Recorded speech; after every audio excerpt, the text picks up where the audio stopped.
Tunafahamu biashara hii imeajiri vijana wengi na hususan wanawake. Kwa hiyo mafunzo haya yatakuwa ni wezeshi, na sisi tumepanga mafunzo haya hiyo ni chanzo cha mafunzo endelevu, lakini iweze kuwakuzia mitaji yenu, kwa maana mtakuwa mnazalisha kilicho bora kinachokubalika, mtaweza kuuza, lakini pia itakuwa ni kipato kwenu, lakini pia kwa kaya mnazozihudumia na familia kwa ujumla, lakini pia na mwisho wa siku uchumi wa nchi utaendelea kukua.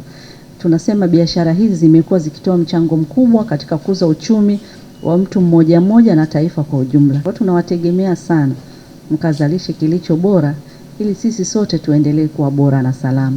Huu ni uwezeshaji, tunatenga muda, tunawaita ili tuwape elimu na muweze mkafanye kile kilicho bora zaidi kwa lengo la kulinda usalama wa walaji, lakini pia kumwezesha yule anayefanya ile biashara ili taasisi ione kwamba mambo yanaenda ni vizuri na tuwalinde Watanzania kwa ujumla. Mtafundishwa kanuni bora za uzalishaji na usafi, lakini pia taratibu za uthibitishaji ubora wa bidhaa.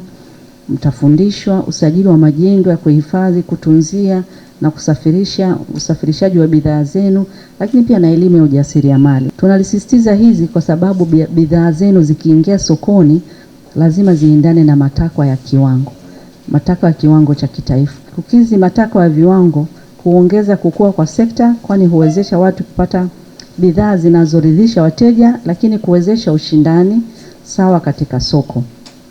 Hivyo basi ubora na usalama si tu afya kwa jamii, bali ni msingi wa mafanikio katika biashara. Nipende kutumia fursa hii tena kuwakumbusha kuwa serikali yetu ya awamu ya 6 inahimiza pia matumizi ya nishati safi. Tunafahamu nishati safi ni muhimu sana, matumizi ya nishati safi kwa maana yana manufaa mapana ya taifa letu. Tutatumia nishati safi kwa afya yako, lakini pia tutalinda nishati ambayo tunaitumia. Katika mkoa wa Dar es Salaam watu wengi wanatumia sana bidhaa hizi. Kwa hiyo bidhaa hizi zisipokuwa na ubora au zisipokuwa salama, basi watu wengi wanaweza wakaathirika.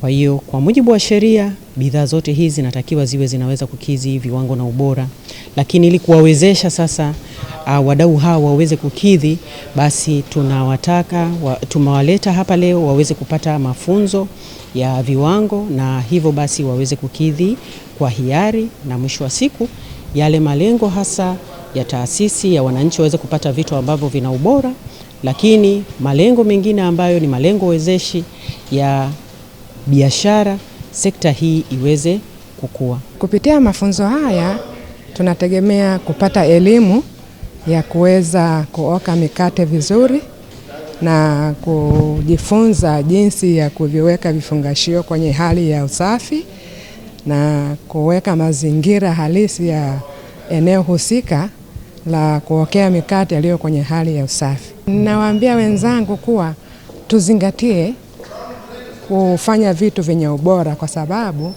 hiki ni chakula ambacho kinawafikia walaji, ili wanapokula basi wasipate madhara aina yoyote. Unapozalisha bidhaa ambayo kuanzia uzalishaji mpaka kuuza imethibitishwa na TBS, inakuwa nini? Inaongeza thamani, na hata unapoingia sokoni wanajua kabisa kwamba hiki kitu kinazalishwa katika ubora na kiwango kizuri.